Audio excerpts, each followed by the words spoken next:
देवों की भूमि उत्तराखंड, जहाँ पर जगह जगह देवी देवताओं को पूजा जाता है।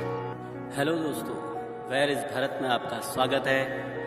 आज मैं आपको एक ऐसी डॉक्यूमेंट्री से रूबरू करूँगा जो पहले सिर्फ आपने कहानियों में सुनी है।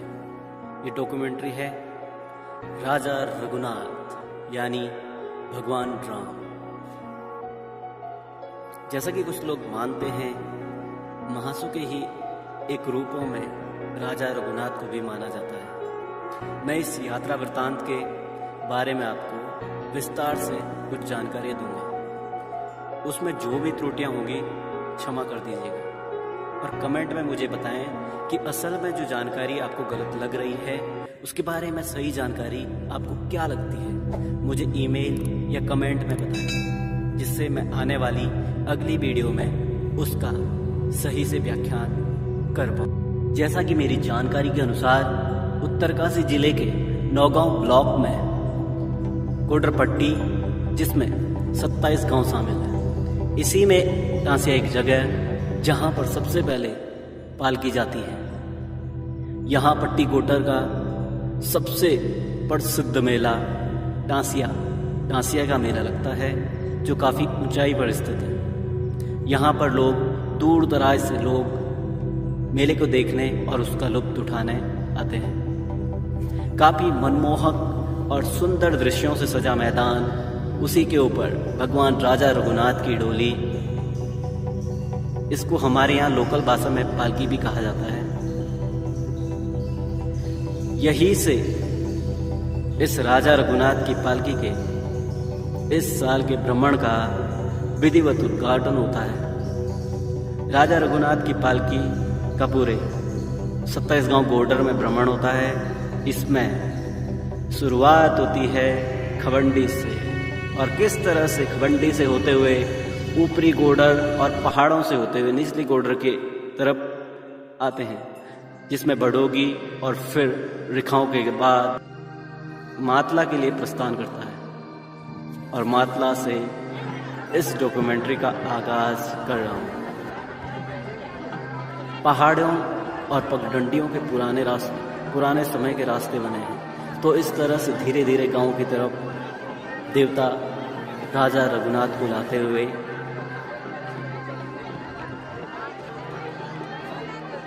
तो ये सिलसिला शुरू होता है जब दिन के बाद गांव के कुछ सदस्य पालकी को लेने दूसरे गांव जाते हैं और नृत्य और ढोल दमाऊ के साथ उस गांव से विदा करते हैं। विदा करने के साथ साथ लोग साथ आते हैं। काफ़ी मनमोहक दृश्य रहता है जब विदाई का समय और पहुंचने का समय आता है।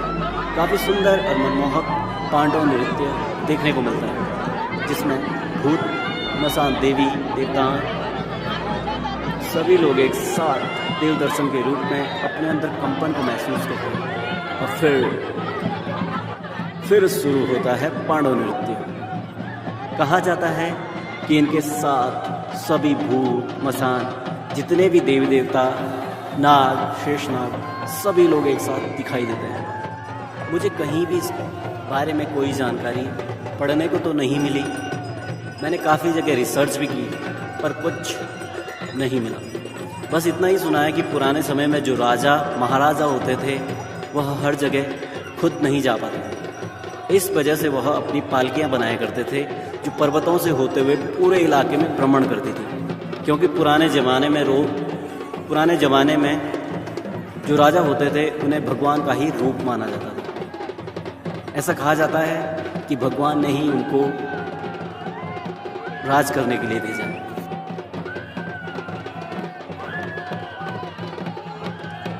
जैसे ही गांव में डोली पहुंचती है, सबसे पहले जो पुजारी हैं, जिन पर राजा रघुनाथ का अवतार वितरित होता है, उन्हें पालकी सबसे पहले अपना शीश झुकाकर तिलक करते हैं। और इस तरह से आंगन में मंडाण होता है। काफ़ी देर तक सभी लोग नृत्य का आनंद लेते हैं।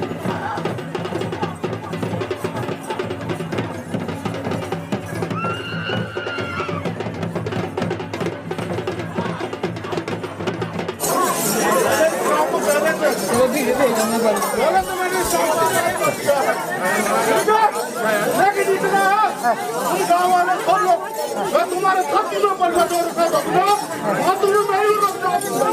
ठीक है, मैं पूरे क्वार्टर में कहीं पर लड़ हो सकता था, लेकिन तुम्हारे खाते को मैंने बाजी नहीं जान को पैसे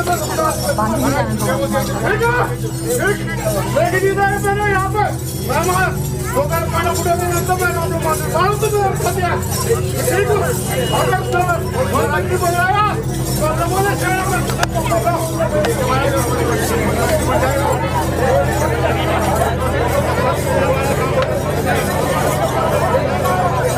इसके बाद तुरंत दांडी नृत्य और पालकी को नचाने का सिलसिला शुरू होता है। अगर आप इसको सामने से देख सको तो जरूर आना 2023 में। आगे बढ़ते हैं। सभी के घर में पकवान और भोजन की व्यवस्था रहती है। कहीं कहीं पर पूरे गांव के लोग मिलकर एक ही भोज का आयोजन करते हैं। जैसे जिस गांव को सही लगता है व्यवस्था को उस हिसाब से देखते हैं। दूर दूर से लोग इनके दर्शन करने और आशीर्वाद लेने जरूर आते हैं। काफ़ी देर तक पालकी को सभी लोगों के द्वारा एक एक करके या दो दो करके नचाया जाता है या झुमाया जाता है। इसके बाद सभी लोग राजा रघुनाथ की पालकी यात्रा का जो विशेष बिंदु है कि इस पालकी में मांस और मदीना का सेवन वर्जित नहीं रहता, जिससे दूर दूर से मदिरा के शौकीन लोग मदिरा का सेवन और लुत्फ उठाने के लिए आते हैं और इनकी भक्ति में खो जाते हैं। खाना खाकर सभी लोग फिर से पालकी को नचाने आते हैं। फिर रात को पालकी से मोरों यानी मूर्तियों को अलग कर दिया जाता है। उसको निकाल कर गाँव का जो सियाना होता है उनके घर में रखा जाता है। एक चीज़ मैंने यही देखी है कि कभी भी गांव के ब्राह्मणों के यहाँ नहीं रखा जाता, क्योंकि पुराने समय में सियाना राजा का प्रतिनिधि होता था, जैसे कि आजकल मुख्यमंत्री का गांव में प्रतिनिधि प्रधान होता है।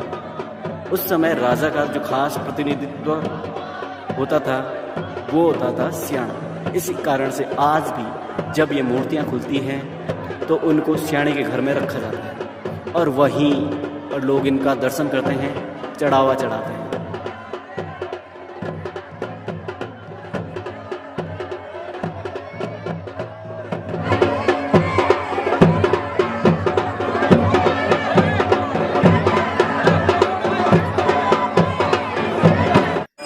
अगले दिन दूर दूर से आए हुए लोग वापस अपने घर लौट चुके हैं। अब लगभग गांव के रिश्तेदार और गांव के ही लोग बचे हैं। पूरे दिन भर पालकी के दर्शन और जाने की प्रक्रिया चलती रहती है। फिर दिन के बाद पालकी को सजाया जाता है और प्रस्थान के लिए तैयार किया जाता है। शाम होते होते पालकी को काफ़ी लोगों द्वारा नचाया या झुमाया जाता है।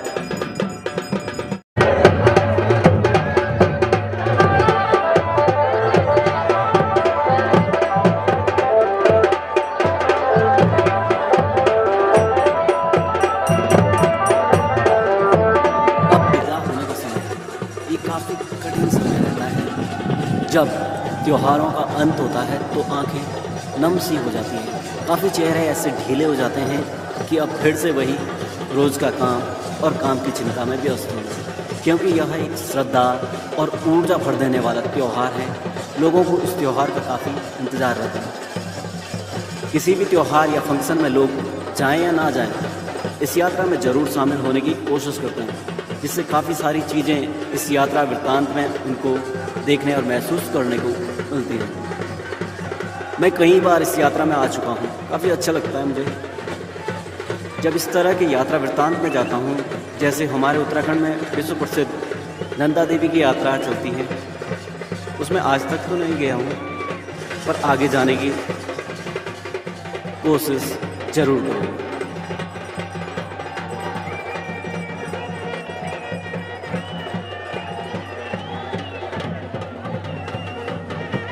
विदाई का समय है। धीरे धीरे छोटी पहाड़ियों और पगडंडियों के सहारे भीड़ भरे रास्तों से डोले निकलते हुए दूसरे गांव के लिए प्रस्थान करती है और फिर से दूसरे गांव में ऐसा ही माहौल देखने को मिलता है। जैसे कि पहले बताया है वैसा ही माहौल रहता है कि जैसे ही पालकी गांव में पहुंचती है तो वहां पर जितने भी लोगों में देवी देवताओं का अवतार या भूत मसान काली किसी भी तरह का देवी शक्ति होती है तो सब पांडव नृत्य करते हैं।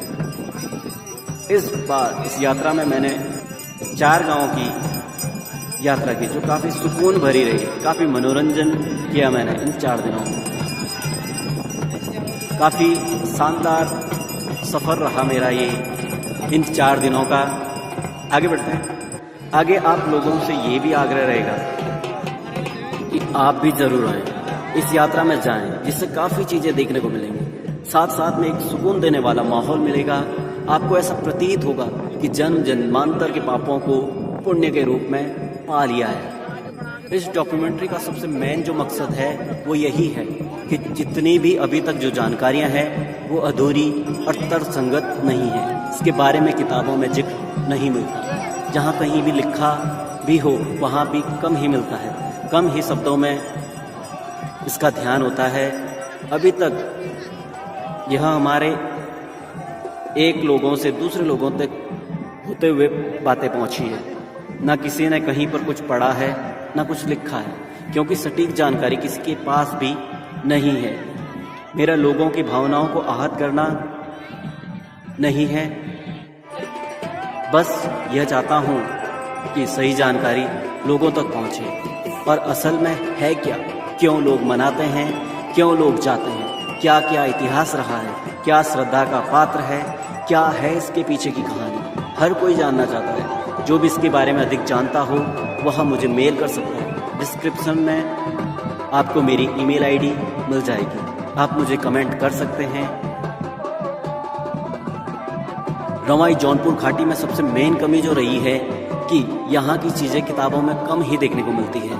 यहाँ पर लोगों ने चीज़ों को लिखा कम है, जिससे कुछ भी चीज़ें कहीं भी स्पष्ट रूप से पढ़ने, सुनने या देखने को नहीं मिलती। इस वीडियो के माध्यम से मैं आप सभी को शायद कुछ जानकारी दे पाया हूँ। उम्मीद करता हूँ आपको यह यात्रा वृत्तांत पसंद आया होगा। इसी तरह के रोमांचक सफ़र और यात्रा वृत्तांत, संस्कृति से जुड़े चीज़ों को देखने के लिए हमारे चैनल को सब्सक्राइब करना ना भूलें। वीडियो पसंद आया हो तो शेयर करें, लाइक करें, कमेंट ज़रूर करें। आपको वीडियो में क्या अच्छा लगा ज़रूर लिखें। अपना ख्याल रखें। धन्यवाद। जय राजा रघुनाथ।